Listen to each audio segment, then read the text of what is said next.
अस्सलाम वालेकुम जी, क्या हाल चाल हैं? सब ठीक हैं? मैं हूं आपके साथ आसिफ अली और आप ये मेरा चैनल देख रहे हैं बी कॉम्पिटेंट। अगर आपको ये मेरी वीडियो पसंद आती है तो इसको लाइक कर दें, सब्सक्राइब कर दें, अपने दोस्तों के साथ शेयर कर दें। मैं ये वीडियो अपलोड करने लगा हूं फ़र्स्ट ईयर वाले स्टूडेंट्स के लिए। ये वीडियो ख़ास तौर पर फ़र्स्ट ईयर वाले स्टूडेंट्स के लिए और वो भी जो आर्ट्स वाले हैं उनके लिए। तो ईद गुज़र चुकी है जी, फ़र्स्ट ईयर वालों के पेपर स्टार्ट हैं। तो आज मैं ये वीडियो जो बना रहा हूँ ये इस्लामियात इलेक्टिव के गेस्ट पेपर्स के ऊपर है। आप ये मेरी वीडियो पूरी देखें, इंशाल्लाह आपको इस्लामियात इलेक्टिव के जो लॉन्ग क्वेश्चन है वो समझ भी आ जाएंगे और आप उनको अटैम्प्ट भी कर पाएंगे और आपको गेस्ट पेपर मिल जाएगा। ज़्यादा लंबे चौड़े सवाल नहीं हैं, इसी को तैयार कर लें, इंशाल्लाह आपका पेपर जो है ना वो बेस्ट हो जाएगा। तो बिना कोई वक्त ज़ाया किए बगैर देखें ये वीडियो। ये जी इस्लामियात इलेक्टिव है फर्स्ट ईयर वालों के लिए। सबसे पहले यहाँ लॉन्ग क्वेश्चन बताया हूँ, ये लॉन्ग क्वेश्चंस का गेस्ट पेपर है। आप बस सिर्फ ये तैयार कर लें, इंशाल्लाह आपका कोई भी बोर्ड है तो आपकी ये तैयारी अच्छे से हो जाएगी।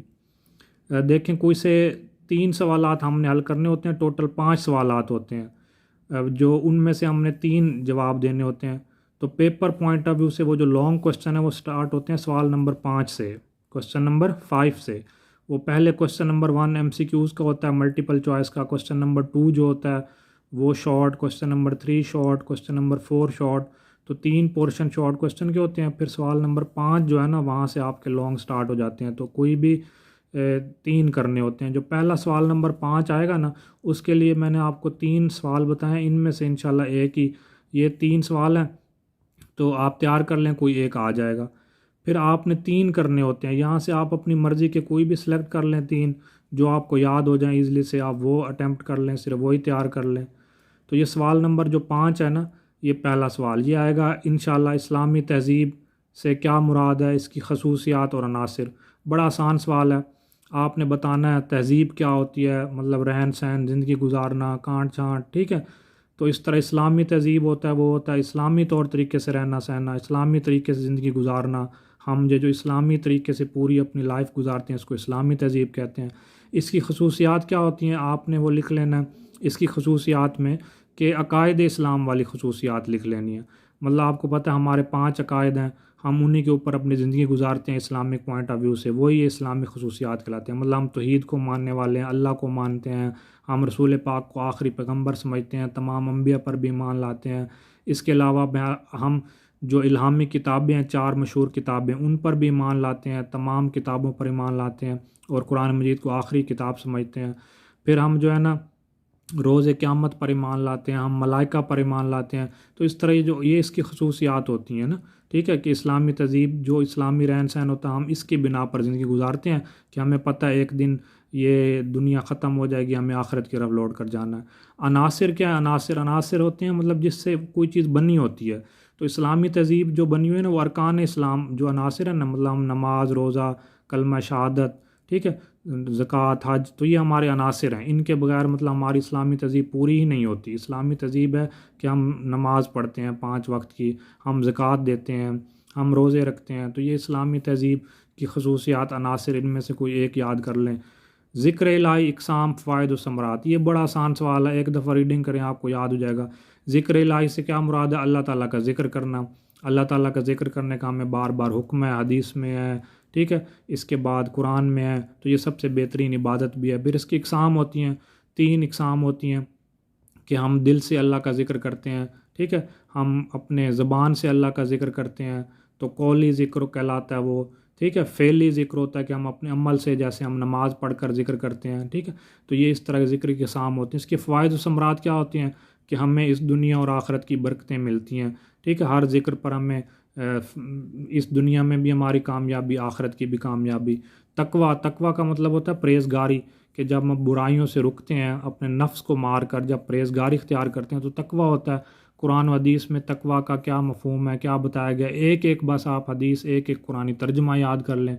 इसके फ़वाइद व समरात, ये बड़े इस्लामियात है ना, फ़वाइद व समरात में इसी तरह आप लोग लिख सकते हैं भाई हमें दुनिया और आखिरत की कामयाबी, ठीक है, इस दुनिया नेक नामी, इज़्ज़त, आखिरत में भी जन्नत। तो ये तकवा। सवाल नंबर जो 6 है वो आएगा जी, हिजरत मदीना के असबाब बयान करें। मतलब जो मुसलमानों ने, रसूल पाक ने भी अपना घर मक्का छोड़ दिया और मदीने की तरफ चले गए, तो उसकी क्या वजूहत थी, किस वजह से रसूल पाक ने और उनके सहाबा ने मदीना छोड़ दिया। ठीक है, तो कुफ्र की जो है ना जुल्म व सितम की वजह से और मदीने के अच्छे हालात की वजह से मदीने वाले बुला रहे थे, तो उनके वहाँ पर एक अच्छी सरहद बन सकती थी, एक अच्छा तो इसलिए आप लोगों ने, रसूल पाक ने वो मदीना छोड़ दिया। फिर वालदैन या मियाँ बीवी के हकूक़ और फ़राइज़ भी आ सकते हैं। तो ये बड़ा आसान सवाल है, वालदैन मियाँ बीवी के क्या हकूक़ हैं। वालदैन के क्या हकूक़ है कि उन्हें उफ़ तक ना कहो। इस तरह मियाँ के क्या हकूक़ हैं कि औरत उनकी गैर मौजूदगी में उनकी इज़्ज़त नफ्स की हिफाजत करे। इस तरह बीवी के हकूक़ क्या हैं। ठीक है, तो फ़राइज़ और हकूक़ में ज़रा फ़र्क रखना है। हकूक़ वो होते हैं जो मिलने चाहिए, मतलब वालदैन को क्या मिलना चाहिए, मियाँ को एक क्या मिलना चाहिए बीवी की तरफ से, और बीवी को क्या मिलना चाहिए मियाँ की तरफ से, ये हकूक़ कहलाते हैं। फिर जिहाद है, जिहाद जहद से निकला है जी, कोशिश करना। जिहाद इस्लामी, अल्लाह की राह में कोशिश करना, इसकी अहमियत क्या है कि इससे इस्लाम का बोलबाला होता है, अल्लाह ताला का अज़मत बढ़ती है, हमारा दीन इस्लाम है वो इस दुनिया में उसका नाम पैदा होता है। इसकी इक़साम जिहाद बिल कलम है जी, जिहाद बिन नफ्स है जी। ठीक है, तो इस तरह का आप लोगों ने याद कर लेना जिहाद, इसकी अहमियत और इक़साम। सवाल नंबर जो 7 है वो इस्लामी रियासत, उसकी खसूसियात। इस्लामी रियासत ऐसी रियासत जहाँ पर लोगों की भलाई के काम होते हों, जहाँ पर मुसावात होती हो, जहाँ पर बराबरी होती हो, ये सब उसकी खसूसियात हैं, जहाँ पर सबको अदल मिलता हो। ठीक है, इसके बाद सिला रहमी से क्या मुराद है। सिला रहमी से मुराद है कि जी लोगों के साथ रहम करना, अच्छा सलूक करना। रिश्तेदारों के हकूक़ क्या हैं, ये सवाल ये सारा एक ही है। हजूर करीम सल्लल्लाहु अलैहि वसल्लम की सीरत और अखलाक, कि उनकी ज़िंदगी क्या थी, उनके अखलाक क्या थे। खुतबा हुज्जतुल विदा के अहम नुकात, रसूल पाक ने जो आखिरी खुतबा हज दिया था उसके अहम नुकात, वो दीन इस्लाम का निचोड़ हैं जी। वाल जो सवाल नंबर 9 है जी वो ये है, सुलह हुदैबिया के असबाब और शराइत। सुलह हुदैबिया, रसूल करीम सल्लल्लाहु अलैहि वसल्लम एक मदीने से ये आज़म करके निकले थे, इरादा करके निकले थे कि हम उम्रा अदा करेंगे। तो बीच में एक हुदैबिया के मकाम पर कुफार ने उनको रोक लिया, तो वहाँ पर सुलह हुदैबिया हुआ। तो उसके क्या असबाब और शराइत, हज़रत अबू बकर रज़ी अल्लाह ताला अन्हु की क्या मुश्किलात थी जब वो खलीफा बने, तो उनकी क्या मुश्किलात थी, वो पहले खलीफा बने रसूल पाक, तो फ़ौरन ही लोगों ने झूठा नबी होने का दावा कर दिया, इसलिए लोग ज़कात से मुनकिर हो गए, तो उनकी बहुत सारी मुश्किलात थी। और आखिरी सवाल है हज़रत उस्मान रज़ी अल्लाह ताला अन्हु की सीरत व किरदार या उनकी शहादत, तो इस पर नोट लिखें। ठीक है, तो ये जी इंशाल्लाह हमारे लॉन्ग हैं, इनको आप अच्छी तरह तैयार कर लें तो इंशाल्लाह आपका पेपर जो है ना वो बेहतरीन हो जाएगा। मेरे चैनल को लाइक कर दें, सब्सक्राइब कर दें। आप सबका शुक्रिया, दुआओं में याद रखें। अल्लाह हाफिज़।